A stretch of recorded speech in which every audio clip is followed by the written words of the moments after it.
Hoje eu trouxe aqui mais um vídeo nessa série que a gente está fazendo de React sobre empresas, né, que foram à falência, para ver o que a gente consegue aprender com isso. Trouxe aqui o vídeo da Aline Cunha, depois eu vou deixar o link aí na descrição, mas é bem legal que ela fala sobre 3 motivos que levaram a fechar a marca dela. Tem bastante coisa aí para a gente discutir.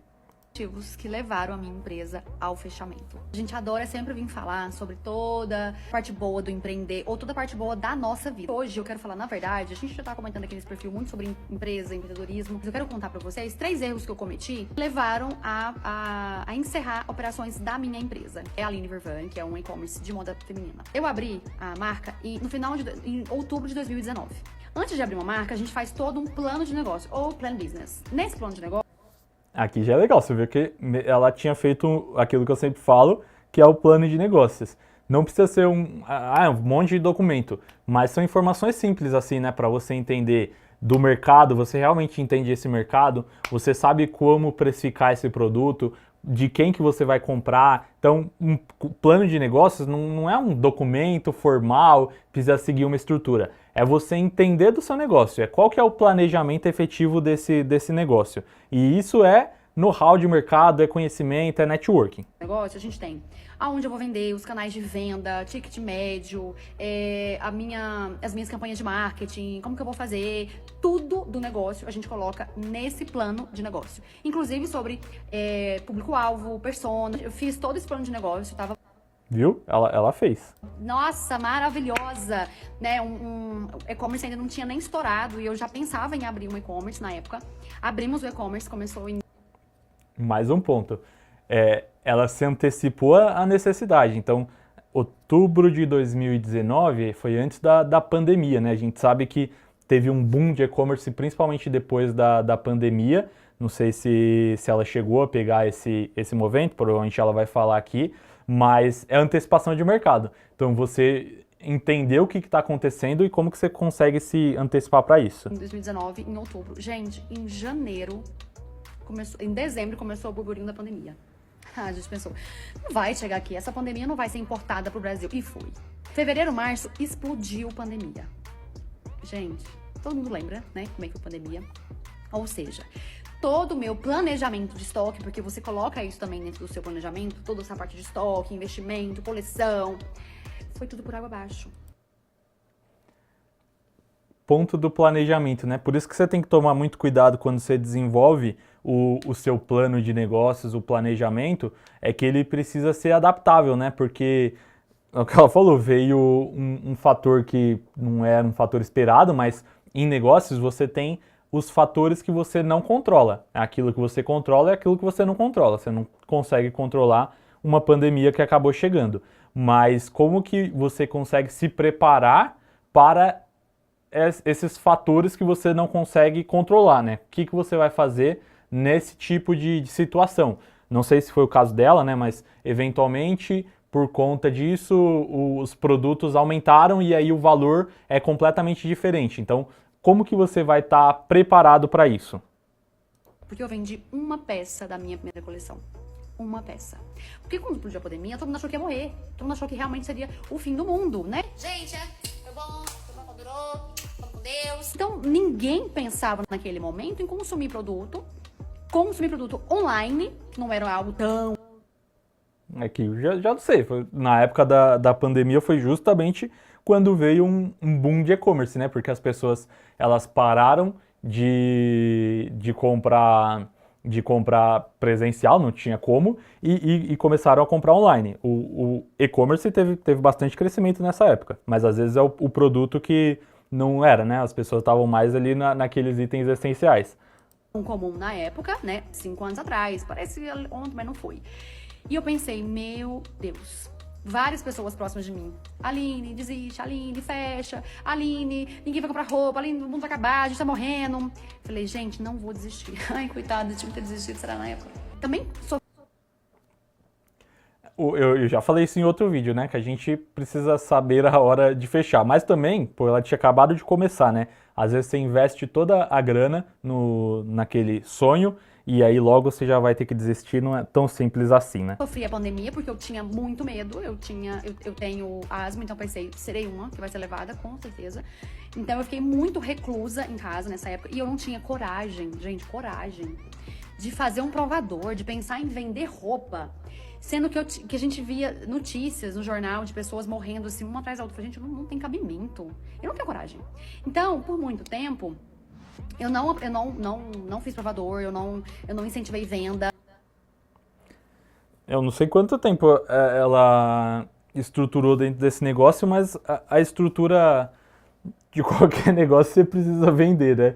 Se ela não tava a fim de vender, entendo o motivo, mas as pessoas não deixam de consumir roupa, né?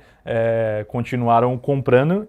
Infelizmente aqui sem venda você não tem movimento do seu negócio e aí não tem segredo aqui, né? Aqui tá E por o outro motivo. lado, o que estava acontecendo? Eu já tinha pago fornecedor, eu já tinha pago costureira, já tinha pago toda a coleção, né? Porque a gente faz uma coleção antes de vender. A gente paga essa coleção antes de vender. E aí, essa venda, você quita a coleção que vem, aí você faz uma nova coleção, paga de novo, vende pra pagar. É assim que funciona o calendário da moda, quando você não tem nenhum capital altíssimo. Então, o que eu fiz na época? Eu paguei os meus fornecedores, paguei os meus funcionários, paguei costureira, de capital próprio. Aí já começou o meu primeiro problema, capital próprio. Eu descapitalizei muito nessa época da pandemia, porque eu tinha que honrar com os meus compromissos, principalmente com as costureiras, porque muitas delas não conseguiam mais trabalhar, porque perderam parentes, ou algumas delas vieram a falecer, e eu continuei a fazer todo o meu papel, né? Esse é o meu primeiro erro. Em 2000... Ela fala aqui da capitalização, mas é ponto, né? Se você está empreendendo, você vai precisar usar o dinheiro, né? Ou você usa o dinheiro dos outros, né? Ou você usa o seu próprio dinheiro. 2021, isso foi 2020, eu vendi uma peça da coleção nova e depois, né, fiz uma outra coleção, capital próprio. Vendi ao total no ano umas 5 peças. Mas até tem um ponto interessante que dá para você pensar, porque no caso dela, né, para usar um capital de terceiro na possibilidade, é você pensar na sua produção somente depois da venda, né? Então existem possibilidades para você pensar isso. Depende muito do formato da negociação, mas também, beleza, ela tinha montado um plano de negócios, mas para você vender uma peça só, não sei se teve uma estrutura adequada, né? Como que eu vou pensar na venda, e aí você pode fazer uma quantidade menor de venda para você testar, né? Porque uma venda só é pouco. Ou umas 8 peças, Não mais ou teve menos assim. muita... Não desisti, falei, não vou desistir. Em 2021, 2022, eu já comecei a ter mais calma e comecei a estudar sobre e-commerce, tráfego pago, canal de venda, marketplace, 2022. tráfego pago, canal de venda, marketplace, assim. Não desisti, falei, não vou desistir. Em 2021, 2022... 21, 22. Então, 2020 ela passou toda vendendo uma só, aí 2021 e 22 ela foi pensar em estruturar as campanhas de marketing. Eu acho que demorou um pouquinho, né? Porque aí entra no ponto, se você vai abrir um negócio, você já tem que pensar na estrutura de marketing que você vai fazer, como que você vai vender isso antes de abrir a empresa, não depois, né? Eu já comecei a ter mais calma e comecei a estudar sobre e-commerce, tráfego pago, canal de venda, marketplace, caí em cima de estudar.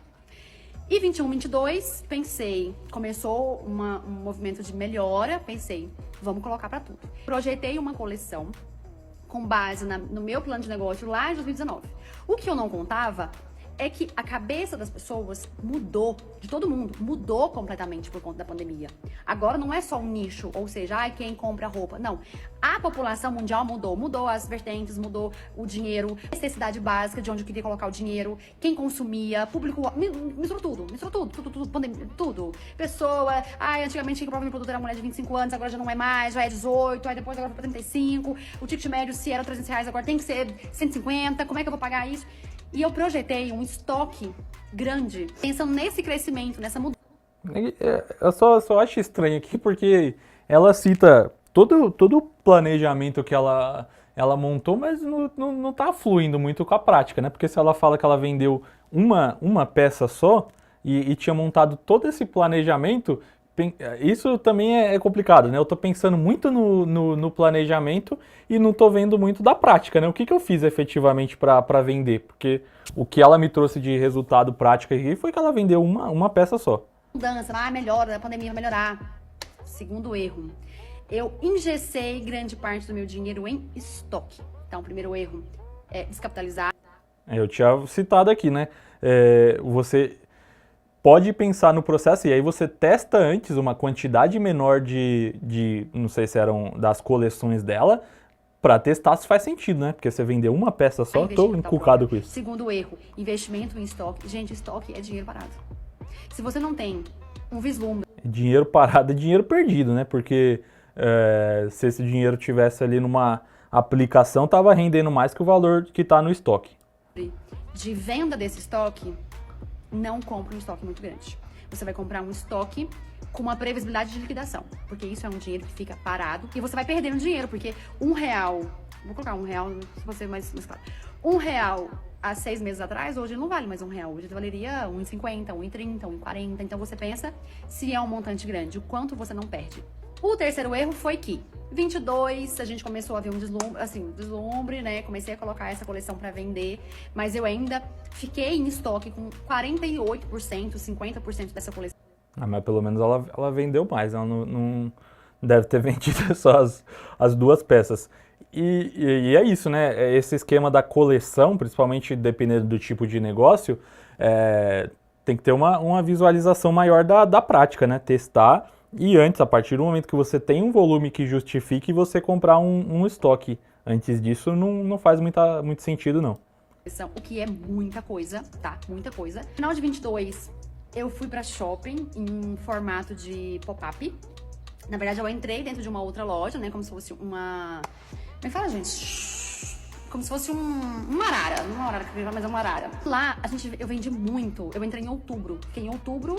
Não, entrei em setembro, fiquei lá uns 4, 5 meses desse shopping. Em 2022, a gente vendeu muito dentro de um shopping. Shopping super bem conceituado aqui da minha cidade. E aí pensei... Aqui, eu acho, né, claro que aí ela precisaria ter estudado, mas aí é um formato de teste interessante, né? Sem já ter investido direto na loja para ela entender. Mas mesmo no investimento indo para dentro do shopping já é uma estrutura bem diferente, né? Vamos ver o que ela fez. Vou fazer minha loja própria. Óbvio, né? Coletei algumas informações relevantes em relação, por exemplo, a ticket médio, quantidade de pessoas, enfim, fluxo, uma série de informações. Só que, gente, dados é ouro. Porque você não pode abrir um negócio pensando em coletar dados. Ai, de janeiro a março eu vendi muito bem. Tá, mas o restante do ano? Como é que você vai saber o parâmetro? É verdade. Ela ficou 3 meses, né? Então você tem período de sazonalidade, né? Não sei se ela ficou dezembro, deixa eu ver. Tá, mas o restante do ano? Não sei. Mas se você tem ali, eu não sei como que é o movimento, mas eventualmente em janeiro você vai ter uma baixa e você precisa continuar pagando o seu custo em cima disso, né? Como é que você vai saber o parâmetro? Essa coleta de dados, ela tem que ser pelo menos de 1, 2 anos, pra ter uma noção, né, estatisticamente, de como que funciona esse local. Não, resolvi abrir uma loja, gastei muito nessa loja, porque eu quis colocar, aqui, inclusive tá aqui no meu... Investimento em loja, shopping é pesadíssimo, né? Deve ter ido muita grana. Perfil essa loja. Eu quis colocar muito da essência da marca nessa loja e eu gastei muito. E de 22 para 23, tivemos uma transição de governo. No ano em que eu abri a minha loja, que foi 23... Acho que foi 23. Gente, o povo não comprava. O povo não tinha dinheiro. O povo guardou o dinheiro que tinha porque tinha uma instabilidade de governo. Que não nem pensando em A e B. Mudanças de governo normalmente causam esse medo na população. Eu estava com uma loja recém-feita com... Não sei se tem essa mudança para afetar tanto não, porque senão nenhuma loja funcionaria, né? Payback de mais ou menos quase 3 anos. Payback é quanto esse investimento vai voltar para você. 3 anos. Uma reforma milionária e a gente não vendia. Não vendia. Esse foi o meu terceiro erro e que enterrou realmente as minhas operações. O terceiro erro. E posteriormente a isso o mercado foi só declinando, porque o mercado de varejo realmente ele tá ele tá numa baixa severa, e foi aí que eu decidi em suspender as minhas operações, porque esses 3 erros realmente me causaram muitos problemas, e às vezes erros pequenos podem causar a você um dano gigantesco. Então, no empreender, tudo é informação, tudo é estudar. Crie uma visão analítica, crie. Mas não me arrependo, eu acho que toda a minha experiência me trouxe até aqui e vai me levar mais longe. Mas Gostei do vídeo da Aline S. Cunha. Tem bastante ponto interessante ali que ela fala. Assim, é claro que a gente está falando de uma estrutura ali, aparentemente ela tinha bastante dinheiro para investir, dinheiro para errar, né? A maioria das pessoas não tem essa possibilidade. Mas todos os itens que ela traz aqui faz realmente bastante sentido, né? Então aqui, ó, da descapitalização, do erro do estoque e investimento em custo fixo, né? Pode reparar mais uma vez que são todas questões financeiras, né? É claro que entender das suas vendas, porque no caso tiveram bastante erros ali, né? Principalmente se você for para pensar na questão de estratégia de marketing, de vendas efetivamente, né? Até dessa questão da coleção, mas a gente tem o financeiro ali em boa parte dos itens, né? Na questão da descapitalização, você precisa ter dinheiro para continuar investindo, e aí como que você faz isso? Da sua estrutura de custo para estoque, isso também faz parte da questão financeira, do seu investimento, mais o seu custo fixo, né? Então, você optar por abrir uma loja, né? Quanto dinheiro você precisa, e esse dinheiro não poderia utilizar ele para investir em outras ações de marketing que me trouxessem, às vezes, um resultado diferenciado. Então, tudo isso são decisões estratégicas que a gente precisa avaliar. E aí, eu vou trazer aqui para vender o meu peixe, né? Lá na Grimp, a gente auxilia nisso. A gente auxilia o empresário a tomada de decisão financeira. Como que ele consegue organizar para tomar melhor as decisões, né? Que decisões ele vai tomar. Se você quiser saber um pouquinho mais, deixa aí nos comentários, manda uma mensagem pra gente que a gente consegue te ajudar. É isso e até o próximo vídeo.